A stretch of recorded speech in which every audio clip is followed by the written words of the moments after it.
Hi everyone, this is Lindsay Wharton. I'm a librarian from FSU, and today we're going to be talking about authority and evaluating resources that you use for your research. So every time you find a piece of information you want to use in a paper or a research assignment, you're going to need to evaluate that source. Not all information is created equal. A lot of what you find online is actually paid content made to look like an article. So it's really important you look at that information critically before you include it in your citations. So here are some questions you need to ask yourself when you're evaluating sources. First, you want to ask yourself, what are the author's credentials? Do they have a PhD or a very high degree in that topic? Are they someone that has a lot of experience in that field? Have you seen them before in other books or other articles that were assigned in your course? Are they an expert on that topic? That's really what you're looking for. Or are they somebody that's just sort of giving an opinion and doesn't have much knowledge about what they're talking about? What is the purpose of the source? Why was that article published? Is it trying to sell you something? Is it an opinion that has a lot of bias?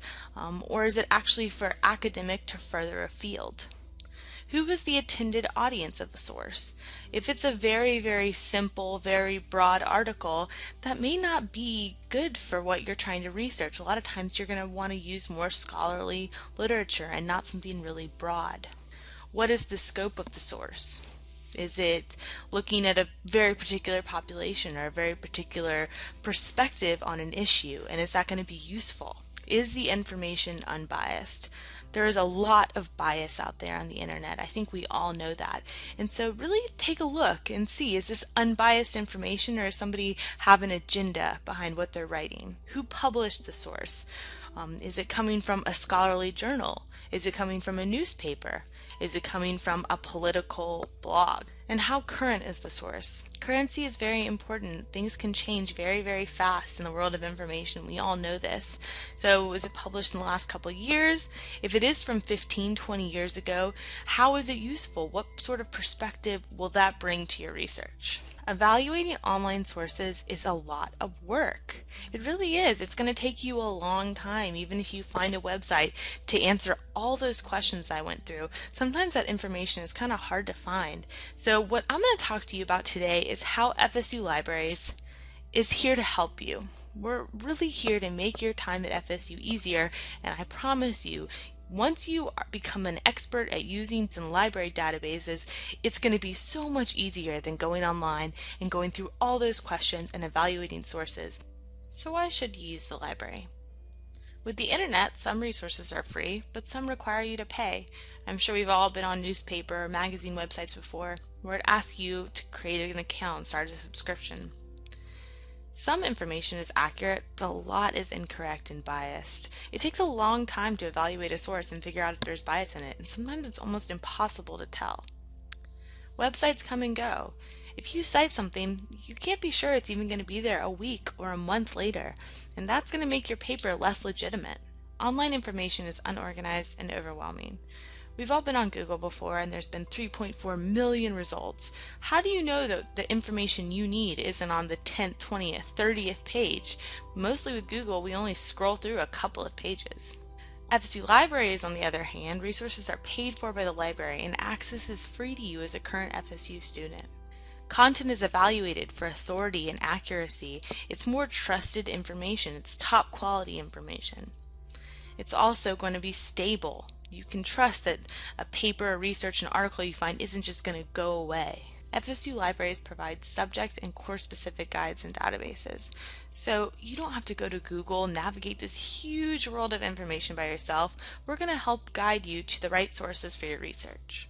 So when should you use library resources? If your assignment requires peer-reviewed or scholarly literature. Peer-reviewed literature is really hard to find on the open web. Sometimes using sources like Google Scholar, it can be a little bit easier, but there's nothing easier than using library databases to find scholarly literature. If you don't feel comfortable evaluating a source, or if it doesn't pass the criteria we discussed at the beginning of this lecture, then you probably need to use a library resource.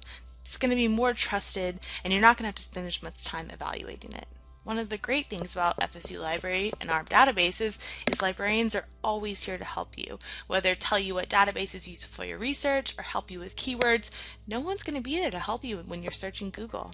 So I mentioned before, a lot of times if you're at the New York Times or the Washington Post, after you've viewed a certain number of articles, they're going to ask you to sign up and pay for a subscription. All of those sources are available through FSU libraries, and so you won't need subscriptions if you're using them through the library website. Also, if you don't have much time, this is really important. I think that a lot of people think that using the library takes more time, but I promise you, if you look at what you have to do to evaluate an online resource, using the library is going to be much faster for you. So what is the peer review process? You're going to hear this term peer-reviewed material, peer-reviewed articles a lot during your time at FSU. So a peer-reviewed journal is a journal where in order for an article to be published in it, a group of scholars, of top scholars in a field who are experts in a particular subject, actually have to review that article, and they're the ones that evaluate whether it's biased, evaluate whether the research methods used are completely legitimate.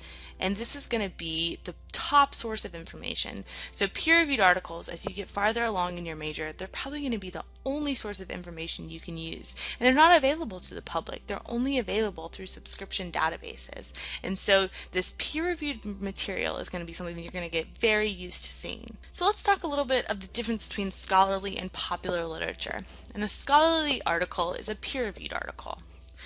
So scholarly articles are written by and for researchers, faculty, scholars.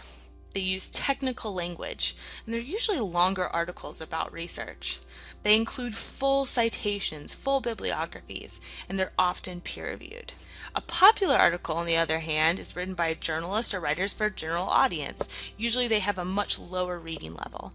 They use language easily understood by the public, and they tend to be shorter, more general. So what are some different types of resources? You have journal articles, which are published in academic journals and peer-reviewed, range from literary criticism to scientific studies.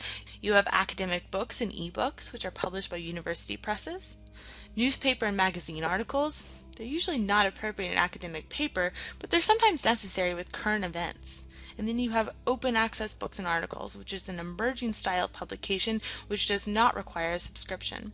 So what about Wikipedia? What's good about Wikipedia is that it's great for providing background information if you don't know much about your topic. It can help you find search terms and keywords that then you can use in databases. And Wikipedia always has bibliographies, so you're able to look through the bibliographies and maybe find some sources there. But what's sketchy about Wikipedia? Entries can be created, added, and edited by anyone. There's no peer review process. Anyone can go in there and create a Wikipedia page, and there's going to be a lot of bias. People go in there with their own agenda. So the internet should never be your only resource. Using the library, using the databases, using our peer-reviewed articles are going to be a staple of your research moving forward at FSU. I really suggest you get used to using them now, get used to using the FSU Library's resources, because by the time you're a junior or a senior, it will just be second nature. So the video that's going to follow is going to detail some of our top databases, how to use those databases, and talk a little bit about Boolean searching. I hope that this is useful for you, and feel free to always contact me or ask librarian if you need more help.